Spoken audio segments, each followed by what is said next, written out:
Genesis chapter 29. Then Jacob continued on his journey and came to the land of the eastern peoples. There he saw a well in a field, with 3 flocks of sheep lying near it, because the flocks were watered from that well. The stone over the mouth of the well was large. When all the flocks were gathered there, the shepherds would roll the stone away from the well's mouth and water the sheep. Then they would return the stone to its place over the mouth of the well. Jacob asked the shepherds, "My brothers, where are you from?" "We're from Haran," they replied. He said to them, "Do you know Laban, Nahor's grandson?" "Yes, we know him," they answered. Then Jacob asked them, "Is he well?" "Yes, he is," they said, "and here comes his daughter Rachel with the sheep." "Look," he said, "the sun is still high. It is not time for the flocks to be gathered.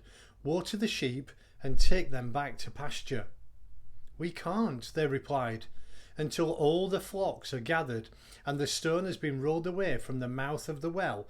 Then we will water the sheep."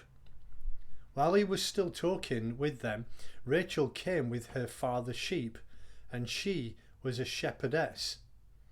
When Jacob saw Rachel's daughter Laban, his mother's brother, and Laban's sheep, he went over and rolled the stone away from the mouth of the well and watered his uncle's sheep. Then Jacob kissed Rachel and began to weep aloud. He had told Rachel that he was a relative of her father and the son of Rebekah, so she ran and told her father. As soon as Laban heard the news about Jacob, his sister's son, he hurried to meet him. He embraced him and kissed him and brought him to his home. And there Jacob told him all these things. Then Laban said to him, "You are my own flesh and blood." After Jacob had stayed there for a while, for a whole month, Laban said to him, "Just because you are a relative of mine, should you work for me for nothing? Tell me what your wages should be." Now Laban had 2 daughters. The name of the older was Leah, and the name of the younger was Rachel. Leah had weak eyes, but Rachel was lovely in form and beautiful. Jacob was in love with Rachel and said, "I'll work for you 7 years in return for your younger daughter Rachel." Laban said, "It's better that I give her to you than to some other man. Stay here with me." So Jacob served 7 years to get Rachel. But there seemed like only a few days to him because of his love for her. Then Jacob said to Laban, "Give me my wife. My time is completed, and I want to lie with her." So Laban brought together all the people of the place and gave a feast. But when evening came, he took his daughter Leah and gave her to Jacob, and Jacob lay with her.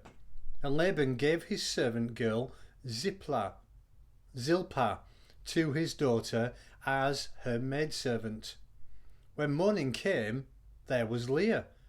So Jacob said to Laban, "What is this that you have done to me? I have served you for Rachel, didn't I? Why have you deceived me?" Laban replied, "It is not our custom here to give the younger daughter in marriage before the older one. Finish this daughter's bridal week, then we will give you the younger one also in return for another 7 years of work." Jacob did so. He finished the week with Leah, and then Laban gave him his daughter Rachel to be his wife. Laban gave his servant girl Bilhah to his daughter Rachel as her maidservant. Jacob lay with Rachel also, and he loved Rachel more than Leah, and he worked for Laban another 7 years. When the Lord saw that Leah was not loved, he opened her womb, but Rachel was barren. Leah became pregnant and gave birth to a son. She named him Reuben, for she said, "It is because the Lord has seen my misery.